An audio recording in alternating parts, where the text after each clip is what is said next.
Hello everybody, welcome back to Screenstars and welcome to another of my PlayStation 4 reviews. Today's review is for Subnautica Below Zero, newly released on the PlayStation 4, and I've got to say, guys and girls, I have been putting every second I can into this game to try and get a review up as fast as possible for you all. Now, for those of you who know the channel and watch my channel, you know that I'm a huge fan of Subnautica. I played it for the first time last year and I was blown away by it. I just thought it was incredible, and I've been really excited and looking forward to this game, this sequel to Subnautica. Now essentially, I'm not going to spoil much in regards to the story, but essentially you play Robin, and you are based on the same planet as last time, except it's another biome. It's like the other side of the planet, which is why it's called Below Zero. It's like the Antarctic side of the planet. And you are searching for your sister Sam, who has gone missing.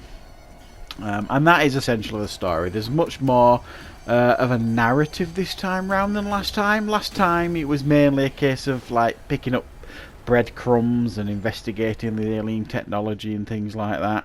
This one works slightly differently. You know, you will pick up PDAs and you'll get people talking to you on these PDAs. It feels more immersive, I think, this one, a little bit more than the last one, so that's nice. It's got a little bit more of a story, I feel, this one, which I really appreciated. Now, if you've played Subnautica, this game is going to feel immediately comfortable to you.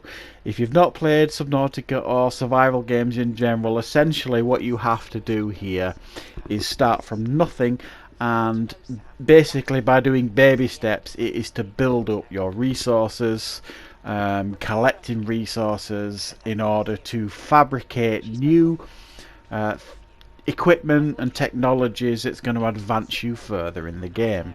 And by that, initially you will start off with very little oxygen in the tanks.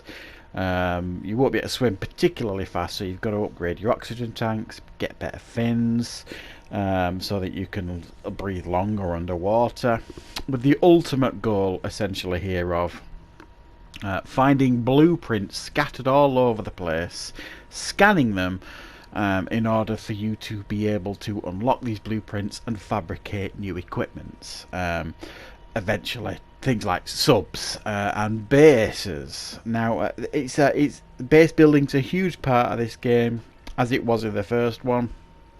And in much the same way, there are a couple of new things, new blueprints to add to the designs from the first game. So while it feels remarkably similar in many ways to the first game, there are many things that are different too. So they have changed things up slightly to make it feel a little bit fresher, but thankfully not too much, so that it's like playing this game, it's like putting on a comfortable pair of shoes, if you like, because you will immediately feel what you're doing is it's like muscle memory from the first game, and it all works particularly well.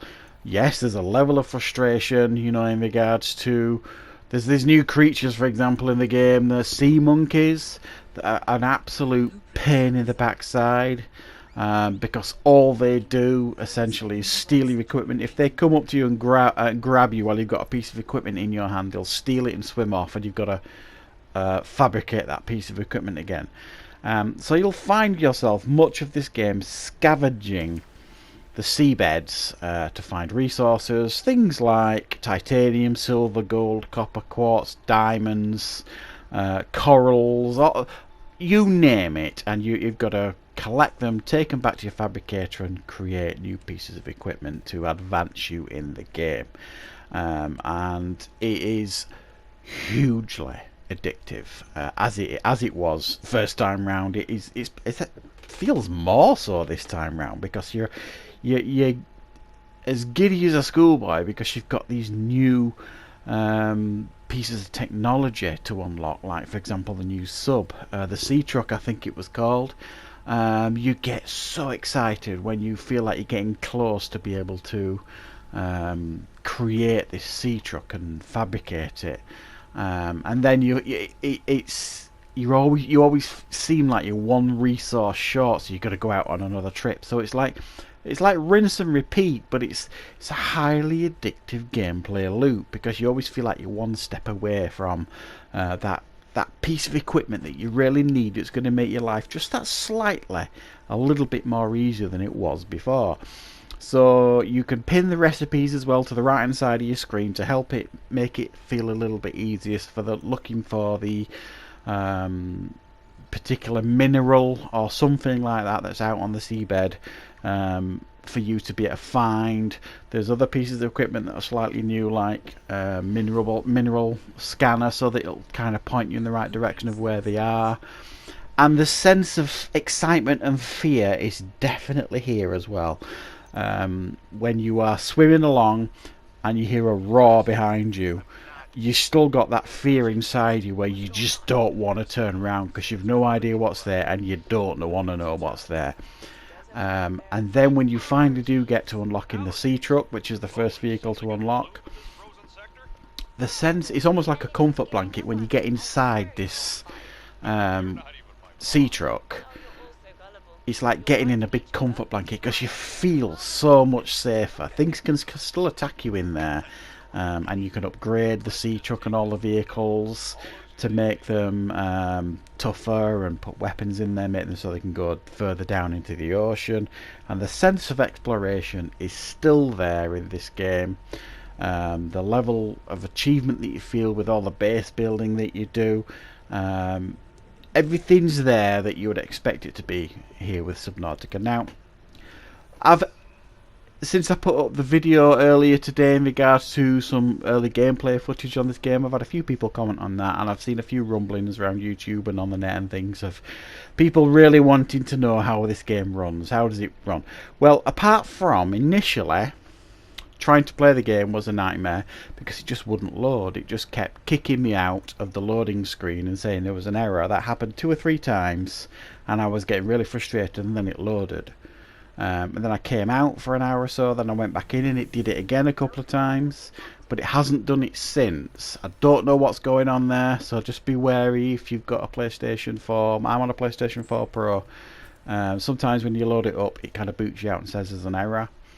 Personally, I think the game is running really, really smoothly. I've had no crashes. I've had 0 crashes while I've been in the game.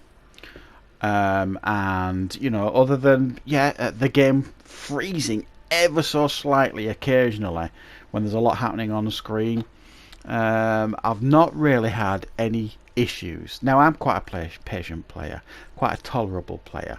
You know, I don't expect perfection in any game that I play. So it really is down to your tolerance levels, really. I think this game could probably do with a patch just to get rid of a couple of the niggling issues, especially this issue loading up where it kicks you out and says there's an error. But personally, I've been really, really enjoying my time in the game, and for the most part, I've not noticed anything that would, I think, put people off of playing this game. I think it runs really, really smoothly, no problems at all from my perspective. So essentially, if you're a fan of the first Subnautica, this is more of the same. It feels a little bit smaller than the first one. I've heard people say this probably is more like an expansion than a sequel. I kind of get that. It does feel like the world is a bit smaller. It's not just all underwater either. There's some surface exploration to do. I think they've described it as something like 90% underwater and 10% surface, the developers, and that's fair enough. It changes it up a little bit, you know what I mean?